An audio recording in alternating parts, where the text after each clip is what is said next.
Air India के crash के तुरंत बाद टाटा और एयर इंडिया ने यह अनाउंस किया कि सभी विक्टिम्स को 1.25 यानी सवा करोड़ रुपए का कॉम्पनसेशन दिया जाएगा।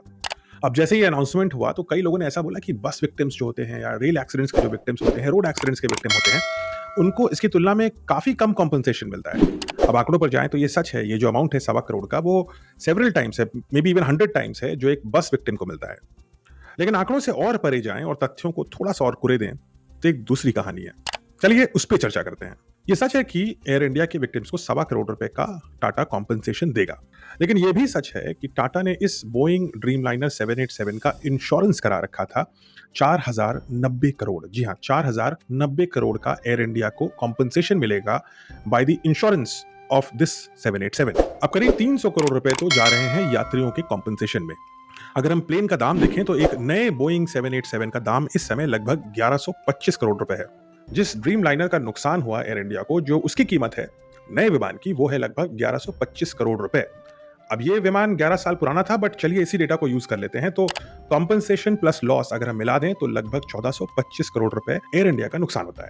लेकिन उसको मिलते हैं 4090 करोड़ रुपए इंश्योरेंस से, यानी कि लगभग 2600 करोड़ रुपए एक्स्ट्रा हैं after deducting all the losses.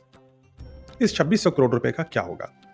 मुझे पूरी उम्मीद, आशा और अपेक्षा है कि टाटा के वर्क ईथॉस में इस 2600 करोड़ रुपए को एक एक्स्ट्रॉर्डिनरी रेवेन्यू या एक्स्ट्रॉर्डिनरी प्रॉफिट ना बना दिया जाए, बल्कि इस 2600 करोड़ रुपए, अगर हम विशेषकर रतन टाटा की लाइफ को देखें और उनके आदर्शों को देखें जो हमारे लिए सबके लिए आइकॉनिक हैं, इस 2600 करोड़ रुपए का उपयोग होना चाहिए यात्रियों को और फर्दर कॉम्पनसेट करने के लिए, और उन मेडिकल स्टूडेंट्स को कॉम्पनसेट करने के लिए, उनकी फैमिलीज को कॉम्पनसेट करने के लिए जिनकी फैमिली की उम्मीदें थी इन यंग स्टूडेंट्स के ऊपर, लेकिन ये अपने यूथ में ही समाप्त हो गए क्योंकि ये प्लेन उनके मेस में जाकर के टकरा गया।